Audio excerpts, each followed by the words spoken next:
Olá pessoal, espero que estejam todos bem com vocês. Esse aqui é mais um vlog e um vlog muito especial. O vlog geralmente ele não tem nada a ver com arquitetura, é mais pra contar alguma parte da minha vida, minha rotina. E hoje ele é muito especial porque eu quero compartilhar com vocês uma grande novidade.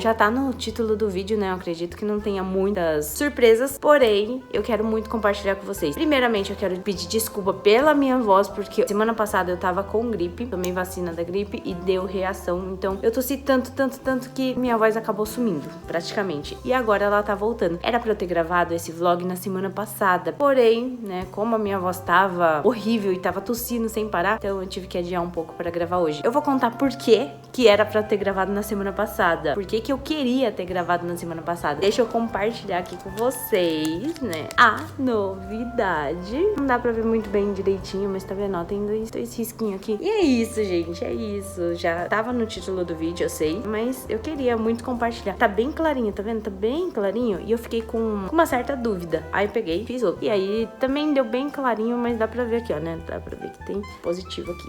Então, e quando que eu descobri isso? Eu descobri isso no Natal. Na véspera de Natal, né? Dia 24 de dezembro que eu descobri. Mas eu tive sintomas, tive algum... Não. Na verdade, eu tinha ido no mercado pra fazer as compras da janta de Natal, né? E eu senti um cheiro de perfume tão forte que aquilo me embrulhou o estômago. Praticamente foi só isso. Esse gatilho que me deu pra poder fazer esse exame. Eu já tinha o exame em casa, né? Então, assim que eu cheguei em casa, depois eu comprei esse outro. Aí eu acabei fazendo os dois. Mas a minha grande preocupação era porque na janta de Natal eu ia tomar bebida alcoólica. Eu ia tomar vinho, champanhe. Eu não bebo cerveja, não gosto de cerveja. De amargo já basta a vida, né? A gente adoça da forma que dá. Foi viajar pra Argentina e eu trouxe uma garrafa de vinho da Argentina. Natal, eu ia abrir um espumante e na virada de ano eu ia abrir esse vinho pra comemorar. Só que, aí como ele tinha dado positivo, eu falei assim, vai dar pra beber agora. E desde então, assim que a gente terminou a janta de Natal, os nossos amigos foram embora, eu contei pro meu marido, falei que era o presente de Natal dele, e nessa gestação a gente decidiu não contar pra ninguém dessa vez. Por que eu digo dessa vez? Porque em 2022 a gente já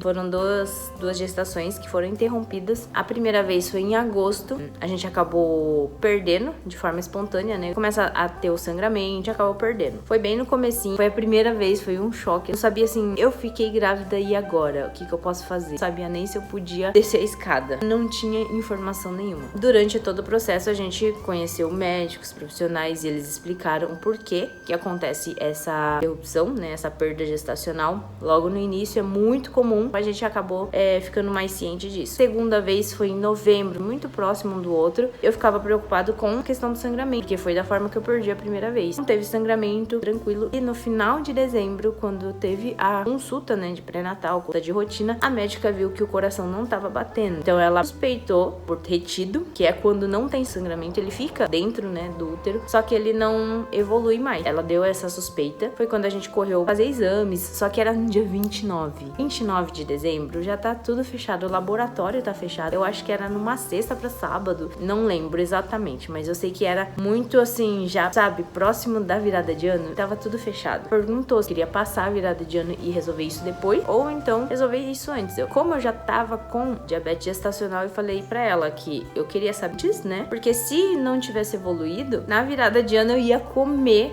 adoidada. Se tivesse ainda progredindo, eu teria que cuidar mais da alimentação, da questão da alimentação. Conseguimos achar um hospital, fizemos exames e realmente não tinha batimento cardíaco e a gente acabou perdendo, né, essa segunda gestação. Quando entrou em 2023, já com esse histórico de diabetes gestacional, eu decidi cuidar mais da minha saúde interna, sabe? Quando a gente sente inchado, inflamado, eu precisei passar por uma reeducação alimentar. Tenho uma amiga minha que é nutricionista, então ela me auxiliou bastante com relação. E eu já praticava atividade física assim de forma turista. Você vai pra academia, vai de vez em quando. Em 2023 eu decidi pegar firme e eu realmente peguei firme mesmo. E pra quem não sabe, eu tenho a SOP, que é síndrome do ovário policístico. Atrapalha muito com relação à fertilidade, dependendo da alimentação, atividade física e até mesmo a questão psicológica, ela atrapalha seu metabolismo. Então você fica inchado, inflamado por dentro. Isso acarreta em várias outras doenças, principalmente a diabetes. Com a reeducação alimentar e atividade física, isso melhorou muito. Foi assim, uma virada surreal. Até a questão do sobrepeso. Eu tava com um peso muito alto. Em janeiro eu comecei a fazer essa reeducação alimentar. Em março eu peguei e falei, eu não vou conseguir fazer sozinha, eu preciso de uma orientação correta. Fui atrás dessa minha amiga nutricionista e ela me auxiliou com relação a isso. Ela já sabia de todo o meu histórico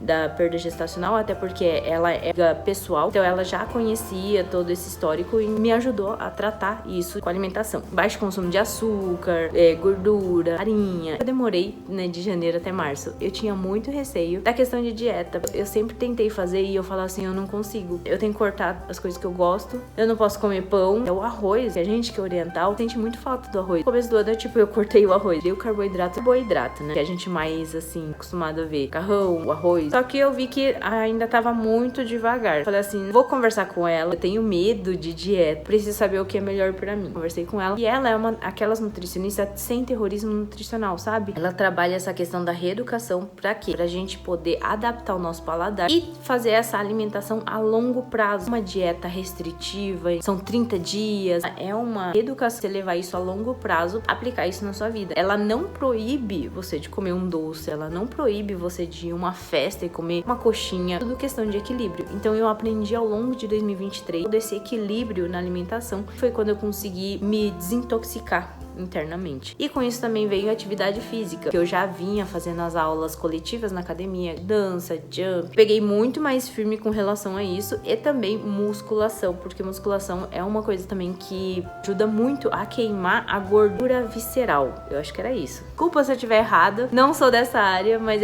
pelo que eu lembro da nossa conversa com a nutricionista, eu acho que era isso. É a gordura que fica entre os órgãos. Também a gordura normal, né, que fica por fora. Então eu consegui pegar firme nos dois. 10 meses eu emagreci 13 quilos. Eu via nas roupas. A questão estética era um resultado, era uma consequência que eu também tava gostando de ver. Cada vez mais que ia aproximando do final do ano, eu ficava naquela expectativa. Será que não vai ser esse ano? Será que não vai ser esse ano? Será que não vai ser esse ano que vai vir, né, o tão aguardado positivo? Chegou dezembro e não veio. E pra quem não sabe, quem tem SOP tem uma menstruação meio irregular. Então, às vezes, quando atrasava um pouco, eu cheguei a ficar um ano sem menstruar. Pra mim, atrasar um pouco era normal. Ficava naquela expectativa, né, de quando não vinha, será que é dessa vez? Aí fazia o exame, fazia o teste e não era. Chegou dezembro, nada ocorreu. E quando chegou o Natal, quando eu senti esse certo enjoo, né, eu não tinha tido esses enjoos nas 2 primeiras gestações, por isso que, tipo, eu não sabia se era eu tenho gastrite, nem mexe, meu estômago tá ruim, então eu não sabia também se era isso. Por desencargo de consciência, como eu ia beber nas festas de finais de ano, eu resolvi fazer o teste. Dessa vez, em dezembro, não tava com nenhum outro sintoma, foi só realmente isso. Veio o tão aguardado positivo. E por que eu decidi contar só agora? Porque que eu queria ter gravado na semana passada. Desde quando a gente descobriu, a gente decidiu não contar pras pessoas, porque a gente já tinha tido essa experiência de contar, todo mundo ficar feliz, a gente se alegrar com as pessoas, comemorar com as pessoas, porém a gente ter que contar pras pessoas tudo de novo que não tinha dado certo, sabe? E as pessoas vindo falar comigo depois de tá tudo bem, vai dar certo. A questão psicológica pra mim, ela tava até que bem. Não vou falar que, tipo, não foi algo ruim, mas eu conseguia ver algo positivo nisso tudo. Em 2021, eu tive uma sobrecarga muito grande com relação ao trabalho, uma sobrecarga mental mesmo. Tipo, tava muito pilhada com tudo. Eu tava começando essa questão no digital, o Instagram, a pandemia, e tava uma loucura realmente. Eu me sobrecarreguei muito mentalmente, a ponto de eu não tava conseguindo mais raciocinar direito. 2021 para 2022, eu decidi trabalhar essa parte psicológica. Eu falei assim, não vou mais me estressar com aquilo que não está no meu alcance. Em 2022, durante todo 2022, eu vim trabalhando essa questão mental. E eu realmente, durante as perdas que eu tive em 2022, veio como se fosse assim, não um alívio, mas a primeira gestação que eu tive, que foi em agosto, até então a gente não sabia se a gente ia conseguir. Fazia 3 anos que a gente tava tentando, né, engravidar, mas não dava certo. Então a gente acabou suspeitando de que a gente poderia ter algum problema genético, algum problema de fertilidade, enfim, mesmo eu já sabendo que eu tinha SOP, né, mas eu já tava, os médicos falavam que isso Era uma dificuldade que eu ia ter, mas não era um problema 100%. E a primeira gestação que eu tive, a gente descobriu que não tinha nenhum problema, que a gente conseguia engravidar de forma natural. Então isso já foi um grande alívio. Mesmo tendo a questão da perda, era uma questão de tipo, a gente consegue. E a segunda vez que a gente perdeu foi um pouquinho mais assim, um choque maior, porque eu achei que tava indo tudo certo. Porém, com a falta de batimento cardíaco, a gente acaba ficando meio assim de, nossa, mas por quê, né? O que aconteceu? Mas isso também fez com que eu tivesse essa mudança de hábito, tivesse essa decisão de mudar os hábitos da minha vida, com relação à alimentação, com relação à atividade física. Então eu meio que vi isso como um ponto de partida e uma forma de agradecimento, vamos dizer assim. A gente acaba tentando ver os pontos positivos pra ter aquele alívio, né? Um pouco de alívio emocional, psicológico. Com esse princípio de diabetes gestacional, eu passei a me cuidar. Foi uma mudança de hábito que eu achei que eu não ia conseguir. Sério, de verdade, quando eu ia no mercado, a gente comprava tanta besteira, tanto bolacha, salgadinho, chocolate. E uma vez a mulher do caixa do mercado, ela perguntou se a gente tinha filho. Tanta besteira que a gente tinha comprado. Aí eu olhei e falei assim, não, é tudo nosso mesmo. Foi uma das mudanças, porque em casa a gente passou a mudar realmente tudo de alimentação. O Wade, ele já não gosta muito de doce, né? Ele já não é muito fã de doce. É uma vez ou outra que ele gosta. Eu é quem gostava. Tinha sempre doce em casa por minha causa. Então eu passei a cortar praticamente tudo, substituir por mais frutas, receitas com menos açúcar. Foi adaptando tudo isso. Então pra mim, a segunda perda foi uma questão de lição de vida, start pra um novo estilo de vida. Então, né, deixa eu voltar. Por que eu queria ter gravado esse vídeo antes? O primeiro morfológico que se faz, o primeiro exame de morfológico, que é quando vê ali os indícios, né, de síndromes que podem acontecer. A médica tinha dado um palpite muito grande de que ia ser menino. Ela falou que era 80%, não era 100%, mas que era um grande palpite. E a minha médica, eu passo pré-natal, ela conhece essa outra médica que fez os exames. E ela falou, olha, quando a doutora Alessandra dá o palpite, ela nunca erra. Eu nunca vi ela errar. Quando ela realmente fica na dúvida, ela não dá o palpite. Então a gente tava muito confiante no palpite dela. Só que pra todo mundo a gente falava, né? Não é 100%. É uma grande probabilidade de ser menino. Só que a gente já chamava ele pelo nome. Mas eu ficava meio assim com um pezinho atrás de, será que é menina? E eu fiquei mais com receio ainda. Por quê? Porque eu comecei a ganhar roupinhas. Eu comecei a ganhar roupinhas de menino. Falava pras pessoas, independente de se for menina, vai usar azul do mesmo jeito. Talvez seja um pouco diferente, né? Se fosse um menina usando azul, é super normal, então eu iria usar da mesma forma. Até semana passada eu ia gravar esse vídeo pra falar sobre essa expectativa, né? Essa minha expectativa. Se é menina ou menino, será que é? Será que não é? Eu também tava nessa ansiedade de querer saber. E hoje foi o exame. Hoje foi o exame da segunda morfológica, feita entre 20, 22 até 24 semanas, que é quando vê a questão dos membros, né? Os dedinhos, o braço, os olhos, nariz, boca, enfim, ver toda a estrutura do corpo, coraçãozinho, estômago, rim. A gente ia ter a confirmação do sexo do bebê. Claro que a gente poderia ter feito antes, a médica deixou até uma guia pra fazer uma ultrassom. Ela falou que depois de 18 semanas já super dava pra ver, mas eu peguei e falei, bom, 18 semanas pra 22, deixa assim, né, vamos, não vai mudar em nada pra gente. Eu falei, deixa rolar. Por isso que a gente esperou até essa segunda morfológica pra poder realmente ver de fato. E realmente é o menino. Realmente é o menino. O nome dele é Levi. Vai ser Levi Musashi. Na verdade, eu sempre vontade de ter uma menina como primeiro filho. Porque eu sei que dá trabalho, acaba se dedicando mais por ter mais tempo, né, com o primeiro filho. E menina, a gente consegue enfeitar mais, amarrar o cabelo, fazer não sei o que. Eu conseguiria perder tempo com o menino, é muito mais prático. Você coloca um bonezinho, alguma coisa, uma roupinha, e ele já tá lindo. Fosse pra escolher, né, seria legal ter uma menina por ter esse mais tempo. Mas, depois da primeira morfológica, que a gente teve essa grande suspeita de que era um menino, eu comecei a ver assim, sabe quando você começa a ver os vídeos das pessoas e fala, não, agora eu quero um menino. Agora eu quero um menino mesmo. Já tinha acostumado com a ideia, né, de ser menino. Então, por isso que eu tava ansiosa. Eu falei, e se for menina?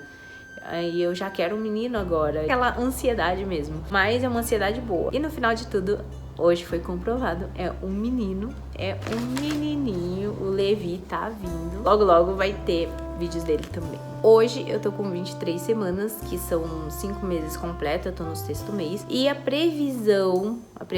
data prevista do parto, né, que falam que é uma previsão, assim, média, é pro dia 2 de setembro. E eu acho muito engraçada essa questão de coincidência, né, porque no dia 29, eu acho que 29 de dezembro de 2023, eu tava fazendo a primeira consulta pré-natal pra saber dessa gestação, né? Eu descobri no Natal, liguei pra médica, falei assim, ela não vai atender esse ano, consulta pro ano que vem. Só que como tinha data livre, eu falei, bom, vou passar, né, com ela pra ver e tal. Passou com ela, então, dia 29 de dezembro de 2023, eu tava fazendo a minha primeira consulta pré-natal do Levi. Dia 29 de dezembro, eu acho que era 29 de dezembro, um ano atrás, eu tava fazendo a minha última consulta pré-natal. Então eu achei uma coincidência muito grande, assim, de tipo, exato um ano depois, sabe, a gente tá passando por uma mesma consulta, mas com sentimentos opostos. A data prevista do parto é pro dia 2 de setembro.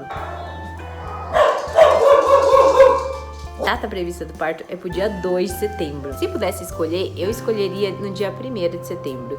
Porque a primeira perda aconteceu no dia 1º de setembro. E a data prevista é no dia 2, também pode acontecer de nascer no dia 1º, mesmo sendo um parto normal, sabe? E a gente acaba não controlando. Seria muita coincidência, não acha? Não acha que seria muita coincidência? E tipo, exato um ano depois, eu estar passando pela minha primeira consulta pré-natal, pelo mesmo tipo de exame, com sentimentos opostos, e exato 2 anos depois, estar vivendo também sentimentos opostos com relação à primeira gestação e essa agora. 1º de setembro de 2022, eu estava perdendo, né, a primeira gestação. Dia 1º de setembro de 2024, estar ganhando o Levi. Eu acho que seria muito louco, né? Como as coisas funcionam, como as coisas podem funcionar. A gente não sabe, né? Pode ser dia 1º, pode ser dia 2, ou então antes, ou então depois. Fica aí a dúvida. O que você acha? Você acha que vai ser dia 1º, dia 2, antes, depois? Comenta aí, o que você acha? Eu tenho várias coisinhas aqui que eu ganhei, né? Várias roupinhas aqui que eu ganhei. Olha isso aqui. Eu queria mostrar nesse vídeo, mas vai ficar muito longo. Então eu vou fazer um outro vídeo mostrando tudo que eu já ganhei e, né, conforme eu vou ganhando também. Esse vídeo eu vou terminar ele por aqui, vai ficar muito longo. Eu queria compartilhar com vocês um pouquinho dessa minha parte da história que ninguém conhece. Muito obrigada e até o próximo vídeo.